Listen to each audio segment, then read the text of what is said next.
Hi, ഇന്ന് നമ്മൾ നോക്കാൻ പോകുന്നത് പാസഞ്ചേഴ്സിന് ഏറ്റവും സൗകര്യപ്രദമായിട്ടുള്ള രീതിയിൽ AC ബസ്സിൽ യാത്ര ചെയ്യാൻ പറ്റുന്ന ഒരു ഓപ്ഷൻ നമ്മുടെ മെട്രോയുമായിട്ട് ലിങ്ക് ചെയ്ത് വന്നിട്ടുണ്ട്. അപ്പോൾ വണ്ടി എന്ന് പറയുന്ന ഈ ആപ്ലിക്കേഷൻ പ്ലേ സ്റ്റോറിൽ അവൈലബിൾ ആണ്. ആൻഡ്രോയിഡ് ഫോൺ ഉള്ളവർക്ക് പ്ലേ സ്റ്റോറിൽ നിന്ന് ഇൻസ്റ്റാൾ ചെയ്യാൻ പറ്റും. ഇവിടെ 3 ഓപ്ഷൻ കാണാം: ഫീഡർ, സിറ്റി ബസ്, ഓട്ടോ. നമ്മൾ സിറ്റി ബസ് ആണ് സെലക്ട് ചെയ്യേണ്ടത്. ഇവിടെ പ്രൊഫൈൽ സെറ്റ് ചെയ്യാനുള്ള ഓപ്ഷനും ഉണ്ട്.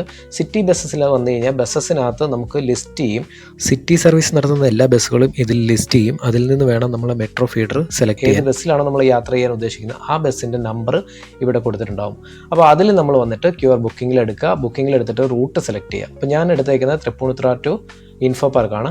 അപ്പോൾ അങ്ങനെ നമ്മൾ റൂട്ട് സെലക്ട് ചെയ്തതിന് ശേഷം നമ്മൾ ഈ പേയ്മെൻറ്റ് ഓപ്ഷനിൽ വരുമ്പോൾ ഇവിടെ റെഡീം റിവാർഡ് എന്ന് പറഞ്ഞിട്ട് ഓപ്ഷൻ ഉണ്ട്. അത് ഹൈഡായിട്ട് കിടക്കുന്നത് എന്താണെന്ന് വെച്ചാൽ നമ്മൾ ഓൾറെഡി അപ്ലൈ ചെയ്തുകൊണ്ടാണ്. ഇനി നമ്മൾ പ്രൊസീഡ് ടു പേ കൊടുക്കുകയാണെന്നുണ്ടെങ്കിൽ നമുക്ക് നെക്സ്റ്റ് ഓപ്ഷനിൽ അപ്ലൈ കൂപ്പൺ എന്നുള്ള ഒരു ഓപ്ഷൻ കാണും. അവിടെ നമ്മൾ അപ്ലൈഡ് കൊടുത്തു കഴിഞ്ഞാൽ നമുക്ക് 60 റുപ്പീസിൽ നിന്ന് ഡൗൺ ചെയ്ത് 57 കൊണ്ടുവരാൻ പറ്റും. അങ്ങനെ നമുക്ക് എല്ലാ ട്രാവലിങ്ങും ഈസി ആയിട്ട് ചെയ്യാൻ പറ്റും. ഈ ഒരു ഓപ്ഷനിൽ കാണുന്നത് നമ്മളുടെ നേരത്തെ യാത്ര ചെയ്ത ഹിസ്റ്ററീസ് ആണ്. ഓട്ടോയുടെ ഓപ്ഷൻ ഇപ്പോൾ അവൈലബിൾ അല്ല.